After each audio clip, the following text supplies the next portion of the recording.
She laughed, loud, unapologetic, the kind of laugh that echoed off the marble walls of wealth. "I mean, come on," she said, swirling her glass like she owned the room. "He's just a secretary." 50 pairs of eyes turned to me, some amused, some pitying, some already forgetting I existed. Her fiancé, a tall, smooth-suited billionaire with a shark's smile, raised an eyebrow. "And what do you actually do?" he asked, his voice soaked in condescension. "Really?" I looked at him, then at her. Her smirk curled, confident.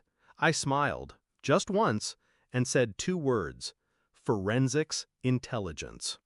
The room didn't gasp, it stopped breathing. Her champagne glass slipped, shattered. The silence that followed wasn't confusion, it was realization. And she knew I hadn't come for the party, I'd come for the ending. She left me 3 years ago, not with a fight, not with closure, just a note. I need more. And then she was gone. Replaced me with luxury, glitz, wore her new life like a trophy dress. No calls, no explanation, only silence. And the occasional headline, "Tech billionaire's new flame stuns at gala. From secretary to society, a modern fairy tale." Secretary. She always said it like a punchline, because I didn't wear a tailored suit, because I didn't build apps or ride private jets. But she never asked what I actually did. She just assumed I kept schedules. That's what made her dangerous. Her confidence in false narratives, her gift for making lies feel like truth. And I let her think it, because I needed her to speak freely. I needed her to believe she'd won. I started collecting after the divorce. Emails, transactions, private messages she thought disappeared. You see, I work with digital trails. Deleted doesn't mean gone. Encrypted doesn't mean safe. The day she served me with divorce papers, I mirrored her phone, cloned her cloud. She never knew. And what I found wasn't just betrayal, it was coordination. She hadn't left me for love, she'd left me for leverage. She used our marriage to gather intel, names, contracts, blackmail material, sold it to her new fiancé's competitors.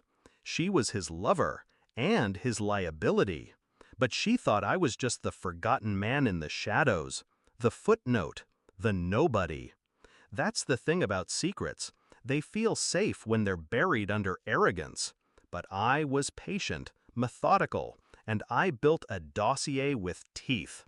I traced the wire transfers, found the offshore accounts, linked her burner phones to VPN masks.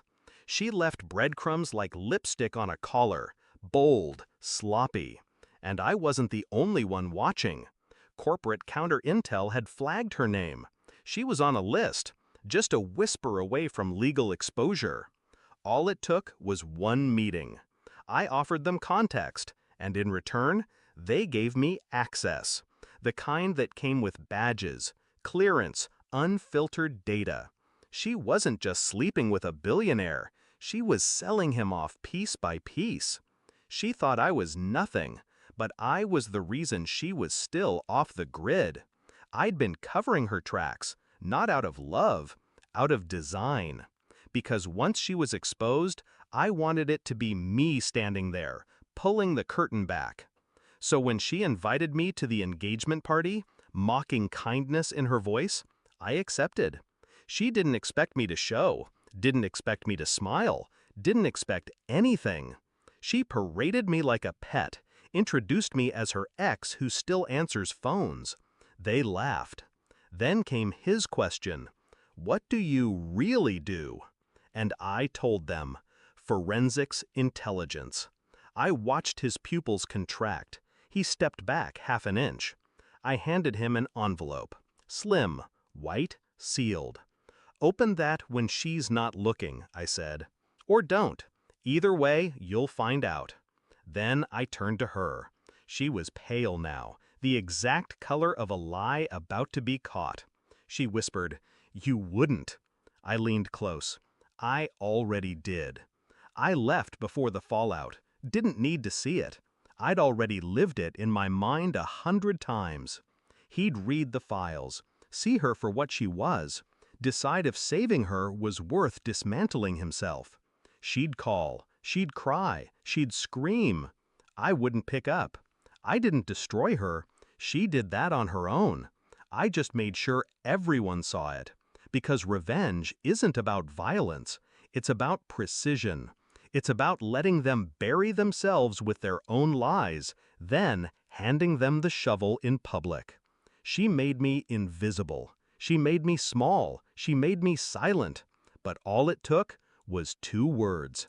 And the room finally saw me.